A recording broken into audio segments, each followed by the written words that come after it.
बढ़ते हैं अपने फर्स्ट क्वेश्चन की तरफ 1.3 के। उससे पहले आपको मैं रैशनल और इरेशनल बताने की कोशिश करता हूं, क्योंकि यार इसमें रैशनल और इरेशनल हमें जानने की जरूरत है। और आपने उम्मीद करूंगा कि आपने 9th और 9th में पढ़ा भी होगा रैशनल के बारे में, 8th में भी पढ़ा होगा रैशनल इरेशनल। एक बार फिर से रिकॉल करेंगे उन चीजों को।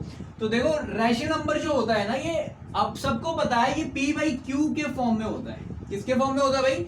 रैशनल नंबर p/q के फॉर्म में होता है, जहां पे q नॉट इक्वल टू 0 होता है। ओके, अब इसका मतलब क्या है? जैसे क्या आप ऐसे लिख सकते हो, कोई भी रैशनल नंबर 1/3, ठीक है, 4/7 ले लो, 5/3 ले लो, ठीक है, कुछ भी ले सकते हो। लेकिन यहाँ पे q is not equal to 0 का मतलब क्या है? ये जो q है ना, नीचे वाला जो फ्रैक्शन, ये फ्रैक्शन की फॉर्म में तो है, लेकिन जो इसका डिनोमिनेटर है वो कभी भी 0 नहीं होगा। डिनोमिनेटर 0 नहीं होगा। जैसे आप ऐसे नहीं लिख सकते, कभी भी ये नहीं लिख सकते आप, ठीक है। ये रैशनल नंबर फिर मतलब ये दिक्कत करेगा, ये फ्रैक्शन फॉर्म में नहीं है, क्योंकि t/0 का मतलब क्या है? आप ये लिख सकते हो, 0/2 लिख सकते हो। 0 ऊपर हो सकता है बट 0 नीचे नहीं होगा, ये आपको ध्यान रखना है। यहाँ पे देखो पहले ही मैंने लिख रखा है कि terminating after a definite decimal number. Rational number क्या होते हैं भाई? सपोज एक छोटा सा एग्जांपल लेते हैं, 6 है, आपको 12 से डिवाइड करना है। तो आपको पता है कि यहाँ पे 12 से अगर डिवाइड नहीं हो रहा है 6, तो पॉइंट लगाऊंगा, 0 आएगा, 12 5 60, ठीक है, ये पूरी तरह से कैंसिल। तो ये आ जाएगा 0.5, मतलब टर्मिनेट हो गया एक डेसिमल, एक डेफिनेट डेसिमल नंबर आने के बाद ये पूरी तरह से टर्मिनेट हो जाता है रैशनल नंबर, ठीक। दूसरी चीज है, इससे दूसरा पॉइंट क्या है? Non terminating but repeating. अगर टर्मिनेट नहीं होगा तो रिपीट करेगा। जैसे क्या, सपोज 1 को आप 3 से डिवाइड कर रहे हो, ठीक है, अगर आप 1 को 3 से डिवाइड कर रहे हो तो इसे काटोगे, जैसे 3 से अगर 1 को डिवाइड, पॉइंट लगाओगे 0 आएगा, तो 3 3 9, फिर 1 आएगा, फिर 0 3, फिर 9, फिर 1, मतलब 3 3 3 3 3 3 आता रहेगा। तो ये क्या है? Non terminating. अगर टर्मिनेट नहीं होगा तो क्या होगा? रिपीट करेगा, बट रिपीटिंग, ठीक है। तो ये रैशनल नंबर था। और इरेशनल क्या होता है? ये नॉन टर्मिनेटिंग होता है। ओके, नॉन टर्मिनेटिंग होता है, नॉन रिपीटिंग होता है। किसी भी डिजिट को आप किसी भी चीज से डिवाइड करो, सम कुछ इस तरह, मतलब उसका जो प्रोडक्ट आया वो कुछ इस तरह से आएगा, जो उसका सॉल्यूशन मान लो 6.121349 इस तरह से, मतलब कट भी नहीं रहा है और नंबर्स भी रिपीट नहीं हो रहे हैं। ये होता है हमारा इरेशनल नंबर। समझ आ रहा होगा आप लोग को। अब बढ़ते हैं क्वेश्चन की तरफ। क्वेश्चन क्या कह रहा है देखते हैं।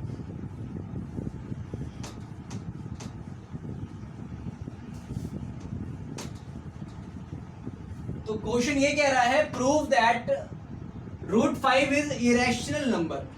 क्या भाई? प्रूव करना है हमें √5 को कि √5 एक इरेशनल नंबर है। कैसे प्रूव करोगे, है ना? तो सबसे पहले इसमें करना क्या है, हमें इसी डिजिट को या इस नंबर को इसका कॉन्ट्रडिक्शन मान के या इसका विरोध करके, इसी को, जैसे अगर हम ये यहाँ पे √5 है, ओके, ये इसे इरेशनल प्रूव करना है तो हमें इसे रैशनल लेट करना पड़ेगा, और रैशनल लेट करने के बाद इसी को हमें गलत साबित कर देना है, मतलब मानना फिर इसका विरोध में है, इसके विरोध में मानना है, ठीक। जैसे सपोज मैं लिख के समझाता हूं। सबसे पहले लिखोगे, लेट अस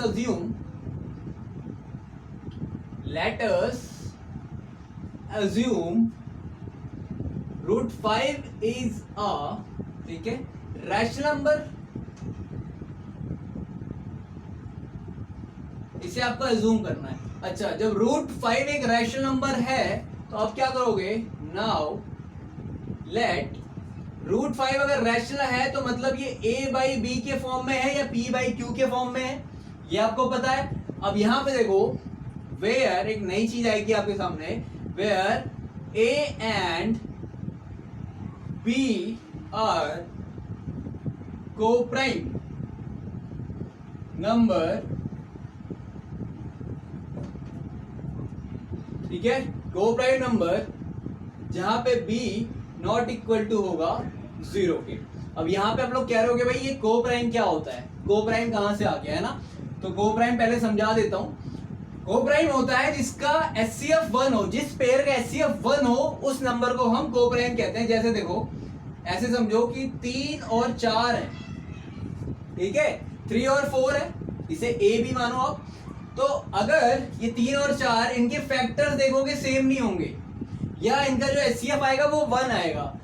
जैसे ये 3 से चला जाएगा, 3 से डिवाइड हो जाएगा 3, लेकिन ये नहीं डिवाइड होगा, ये 2 से डिवाइड होगा। अब ये 2 से डिवाइड हो रहा है लेकिन ये नहीं हो रहा है, मतलब ये दोनों सेम डिजिट से डिवाइड नहीं होंगे। इसी को हम कहते हैं को प्राइम नंबर, ठीक है। इन्हीं को हम कहते हैं क्या, को प्राइम नंबर। तो आगे बढ़ते हैं, क्वेश्चन कैसे सॉल्व होगा यहाँ पे समझ आ रहा है आपको।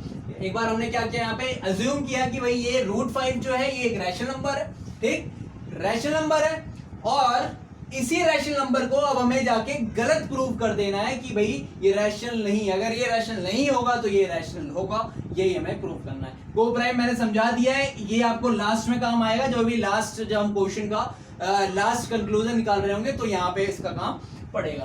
देखते हैं,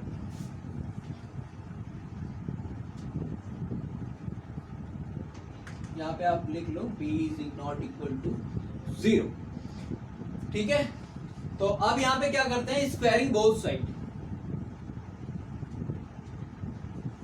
यहाँ पे मैंने कर दिया स्क्वायरिंग ऑन बोथ साइड, ठीक है। जब मैं स्क्वायर करूंगा दोनों तरफ तो ये हो जाएगा √5 का स्क्वायर, और ये हो जाएगा a/b का होल स्क्वायर, तो ये हो जाएगा हमारा √25, और ये हो जाएगा a²/b²। इसे मैं लिख सकता हूँ 5, और इसे लिख सकता हूँ a²/b²।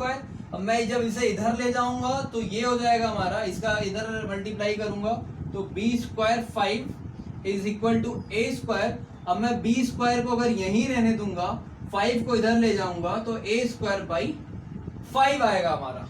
तो यहां से एक चीज हमें दिख रही है कि a² को 5 डिवाइड कर रहा है, मतलब a² इज डिविजिबल बाय 5, है ना। अगर 5 से डिविजिबल है तो a से भी डिविजिबल होगा। यहाँ पे लिखते हैं, यहाँ पे लिखेंगे a² इज डिविजिबल बाय 5, ठीक है। अगर a सो हैंस, यहाँ पे लिखोगे hence a is also divisible by 5, ठीक है। इतनी चीज आ गई समझ। अगर इतनी चीज समझ आ गई है तो आगे देखते हैं। हमें डिफरेंट लाना है क्योंकि हमने को प्राइम मान रखा है, मतलब a और b डिफरेंट होना चाहिए, वही हमें यहाँ पे देखना है। अगर डिफरेंट आ गया तो ये रैशनल नहीं होगा, अगर नहीं आया तो इरेशनल हो जाएगा। देखते हैं, अगर सेम आया तो वो हो जाएगा इरेशनल। तो देखते हैं, एक बार और देखें, फिर से लेट करेंगे यहाँ पे लेट। अब मैं यहाँ पे a की वैल्यू कुछ और मान लेता हूं, ठीक है। अगर मैं a की वैल्यू यहाँ पे a is equal to 5m मान लूं, वेयर m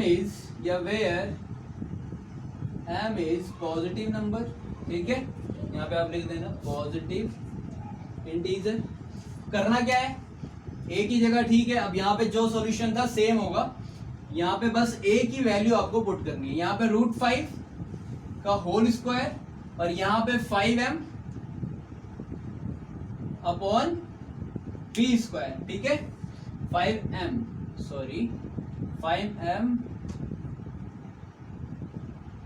का होल स्क्वायर। एक चीज यहाँ पे मैंने भूल गया, यहाँ पे लिखना, यहाँ पे आप लिख लेना squaring both side, squaring both side. आपने जब स्क्वायर किया तो इस तरह से आएगा, सिर्फ a की वैल्यू मैंने यहाँ पे पुट करी है, ठीक है। अब इसे सॉल्व करते हैं, तो ये हो जाएगा हमारा √25, सेम प्रोसेस, और ये हो जाएगा 5 5 25, ठीक है, m² अपॉन b², ठीक। अब इसमें क्या करोगे, इसे अभी और सॉल्व करोगे तो ये हो जाएगा हमारा √25 को हम क्या लिख सकते हैं, 5 लिख सकते हैं, ठीक है। और ये हो जाएगा हमारा 25m² अपॉन b²। अब इसका इसमें मल्टीप्लाई करोगे तो ये हो जाएगा b² 5 is equal to 25m², ठीक है। और ये जब आप इससे कैंसिल करोगे 5 टाइम्स जाएगा तो b² is equal to 5m²। अब इस 5 को अगर आप इधर लाओगे तो ये हो जाएगा b² upon 5 is equal to m²। अब देखो यहाँ पे क्या कर रहा है, b² इज डिविजिबल बाय 5, ठीक है। b² क्या है, डिविजिबल, डिवाइड कर रहा है 5 को। यार देखो यहाँ पे सिंपल है, कि बी स्क्वायर क्या कर रहा है, डिवाइड कर रहा है 5 को। तो यहां पे लिखो यार, देखो कंजस्टेड है थोड़ा सा, B square is divisible by 5, hence b is also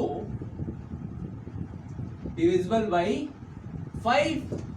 ठीक है, अगर b स्क्वायर 5 से डिवाइड हो रहा है तो b भी होगा, क्योंकि हमने अभी प्रॉपर्टी देखी है, थ्योरम पढ़ा है 1.3 को, उसमें हमने क्लियर किया है। तो देखो अब यहाँ पे a और b क्या थे, को प्राइम थे, लेकिन यहाँ पे तो को प्राइम है नहीं। a भी हमारा क्या आ रहा है, 5 आ रहा है, और b भी हमारा क्या, मतलब दोनों एक को डिविजिबल, यहाँ पे मैंने बताया था कि एक को डिवाइड नहीं करेंगे, दोनों अलग अलग डिजिट से दोनों कटेंगे या डिवाइड होंगे, लेकिन यहाँ पे तो सेम डिजिट 5 से ही डिविजिबल हो रहे हैं। तो यहाँ पे आप सीधे लिखोगे आवर एजम्पशन इज, है ना, incorrect, so hence √5 is a irrational number. तो ये था हमारा क्वेश्चन नंबर फर्स्ट। अब हम बढ़ेंगे क्वेश्चन नंबर 2 की तरफ। प्लीज यार वीडियो अगर अच्छी लगी होगी प्लीज लाइक, सब्सक्राइब और शेयर करना मत भूलना। अगर इसमें कुछ समझ नहीं आया है तो डाउट्स प्लीज पूछना कमेंट करके। Thank you so much.